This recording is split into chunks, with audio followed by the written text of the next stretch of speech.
میں اشرف بٹ محمد ارشد راہ والی گجرانوالہ کینٹ کا رہائشی ہوں۔ میں کل مورخہ 9 مئی 2023 چند پی ٹی آئی ورکر کے ساتھ محی الدین بڑائے جو کہ ممبر کنٹونمنٹ بورڈ ہے اس کے ڈیرے پہ گیا۔ وہاں پر 15-20 لوگ اور تھے پی ٹی آئی ورکرز، ان کے ہاتھ میں ڈنڈے اور سوٹیاں تھے۔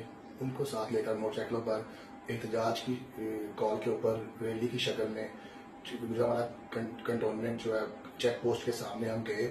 وہاں پر جا کے ہم لوگوں نے فوج کے اوپر نعرے بازی کی، پاک فوج کے اوپر، پولیس کے اوپر اور پاک فوج کے اوپر پتھراؤ کیا۔ وہاں پر چند پی ٹی آئی ورکرز نے شرط پسندانہ اقدام کیا اور وہاں پر پیٹرول بم پھینکے ہم پاک فوج کے اوپر، جو کہ انتہائی غلط کام ہے۔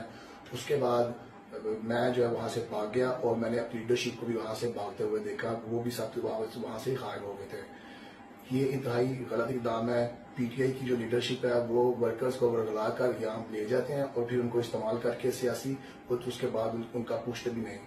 میں اشرف بٹ آئندہ قسم کھاتا ہوں کہ اب اس قسم کی کسی بھی ایکٹیویٹی میں نہ شامل ہوں گا اور نہ ان چیزوں کا کبھی استعمال بنوں گا، اور اداروں کی ساتھ کو کبھی متاثر نہیں کروں گا، اور اپنے رشتہ داروں کو بھی یہ ہدایت کروں گا، دوستوں کو بھی ہدایت کروں گا کہ وہ اس قسم کی کسی بھی ایکٹیویٹی میں شامل نہ ہو۔ میں اپنے ہر اس کیے کے اوپر شرمندہ ہوں۔